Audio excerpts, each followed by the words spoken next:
Hi everyone, Dr. Isha this side, your TTC companion. This interview is special. It's not with a gynecologist. It's with someone who has walked the same path of hope, heartbreak, and healing with me. My support system, my partner, my husband, Dr. Rajeshwar Singh, who is a dentist by profession. So, this interview, we are going to give space to the other half of the fertility journey, the male perspective. This is the perspective which is often silent, overlooked, or hidden behind the label of strong. Thank you for saying yes to this. Would you like to say something before we start? Okay, so I should say thank you for having me because I've been following your journey, just not from pregnancy, and we have known each other from almost 10 years now. And this small initiative of yours, and I have seen all the interviews in real time. So I feel happy to be part of this cycle, and let's see if I can provide any inputs in this journey to your viewers. Sure. So let's start from the beginning. When we were trying to conceive, and it did happen in the first few months. So did it cross your mind that something, there can be some issue with you as well? So when we actually started, I was not that much aware that this is how this journey is and how difficult it could be, because when you're married and when you go into the second phase of extending your family, so in my perspective, I thought it is all just simple, that it is just a process of reproduction, and then we'll just turn out to be three from two. So I was not understanding how and what depth it can actually go, what can be the complications and various things. So I was not mentally that prepared that this how this journey goes on. So I was not aware basically of what this process actually is. I was taking it lightly in the initial days or weeks, but then when I realized that how tough it is for both the partners, and how much cooperation and support is needed from the male partner as well. Yeah. So that was the actual time when I realized that I have a major role to play in. And then when I realized that part, then I understood that even my health, my physical being, my emotional state, so my overall health and my well-being, what I eat, and how do I plan my days, and how stressful or how easy I'm being on myself, everything encounters for this. So that was the main time when I realized that yes, even my contribution is as important as yours.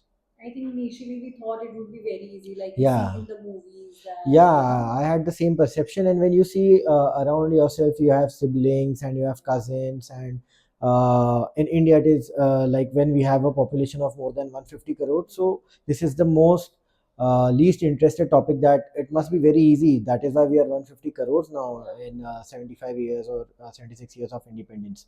So again, I thought it is very easy, but it was definitely not.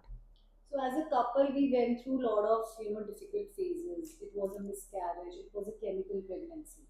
So you saw me. You remember that I was very sad during the process. Physically, emotionally, I was hurt. But I never asked you what were your thoughts. What were your emotions at that time? So see, it always felt as whenever your partner is not doing well, so obviously you also end up having a bad day or bad mood. And I would not physically, I can never go through what you underwent during those times. But yeah, it was something which was very sad. We had two bad episodes, and in the first one we were not together because you had visited your parents back there in your hometown. So it was very difficult to compile on phone, and I was feeling very helpless that I was not there around at such a difficult time. But I was not anticipating any such time or thing to happen, because I thought it is very easy. Now we are into it, you have conceived, and now it's just a wait of 9 months. But as we kept on visiting doctors, and we were informed about the complications which we are facing, you are facing.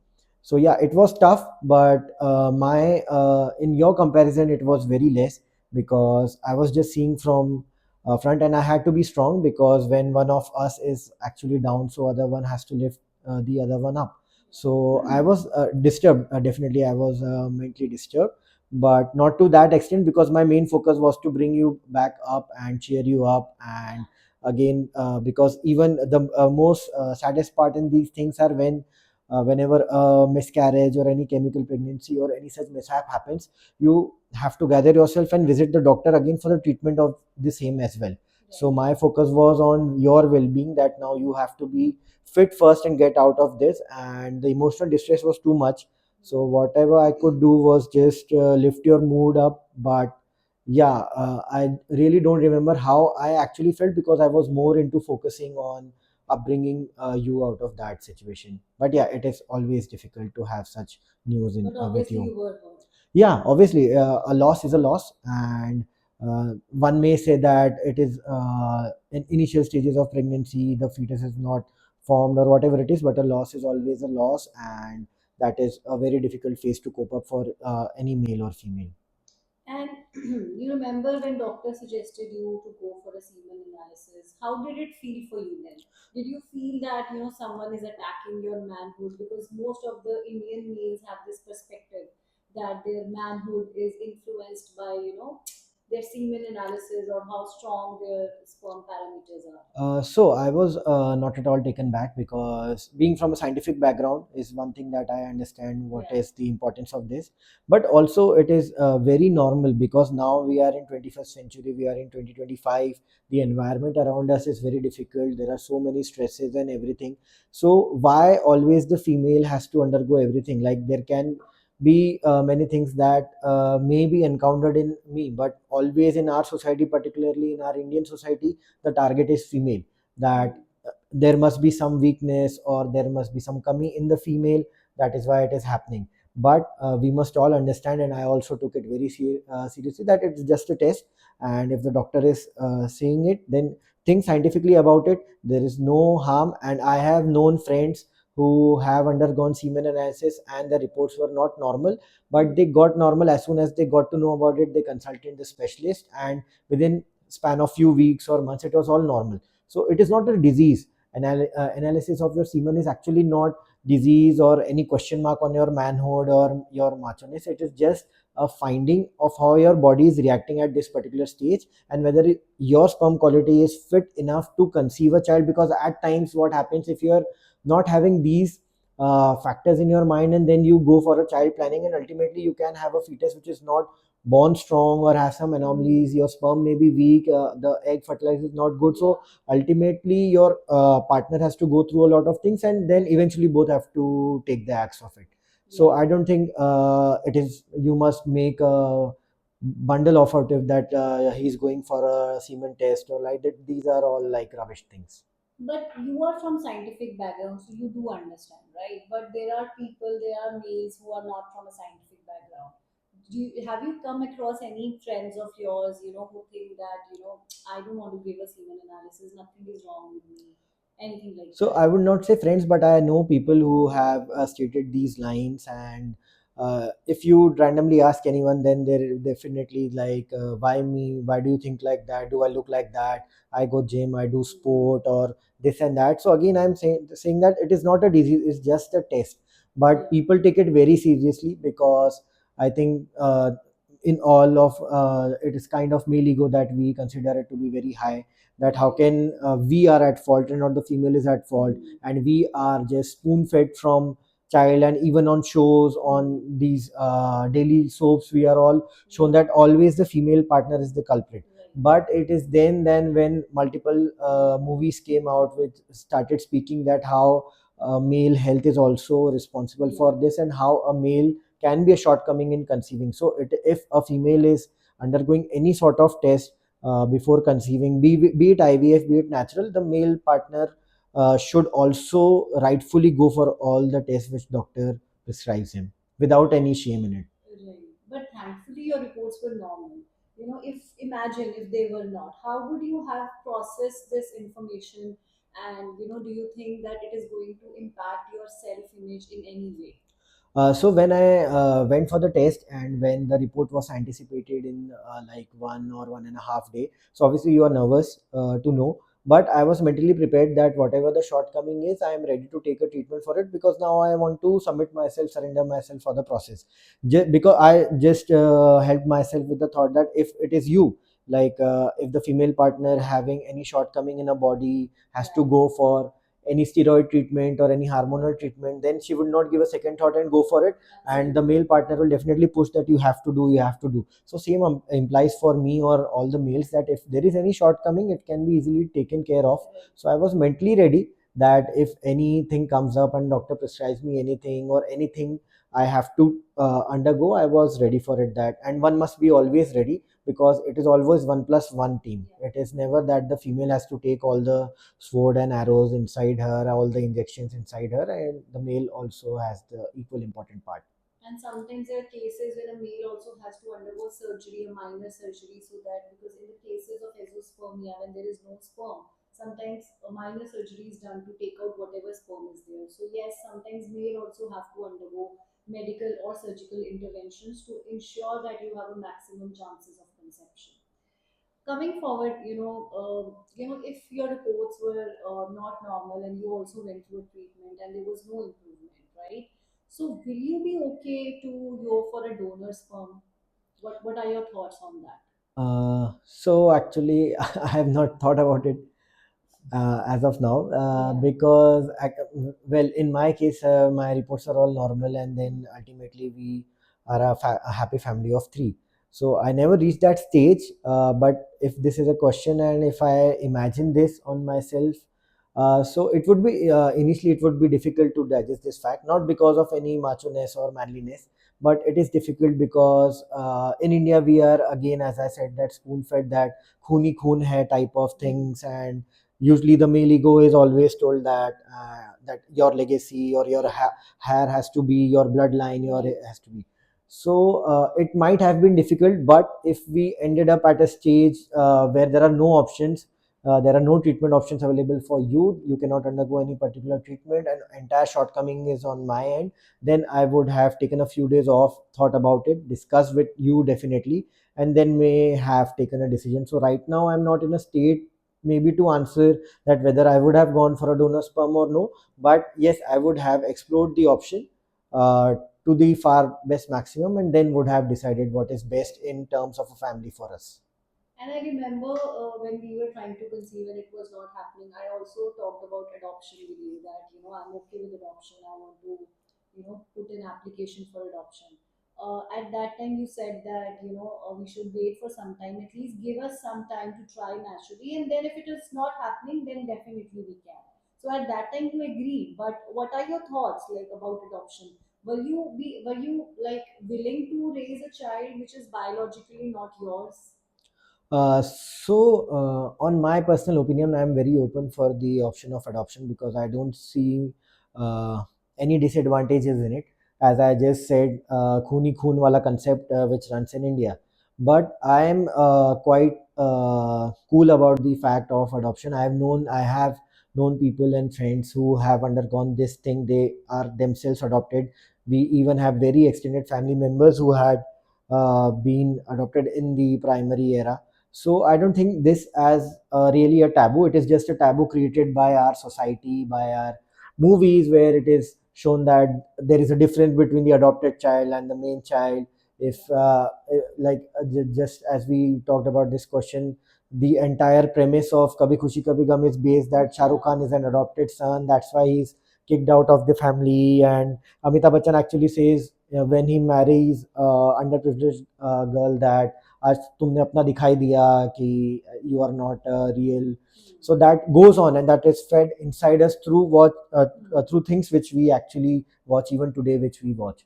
So I don't think it is more of a taboo, because when you are adopting someone, you are actually gifting them their life, gifting them a new life, and they are gifting you a new life. They are making you parents, and you are actually seeing your dreams in them. So there is nothing harm. It's just a taboo, but unfortunately the legality is very difficult in India, and I really don't know the reason for it. That is why again it becomes a taboo, that something which is so much difficult, made by the government, if you want to adopt someone, it is so difficult that you have question on yourself that whether we are doing right or wrong, because it may not be something correct which our government actually signs off. So this is a very brutal taboo, but I think it is a good option if someone can give life to someone, and is actually based on destiny. I was born to my parents, it was my destiny. You were born to someone, it was your destiny.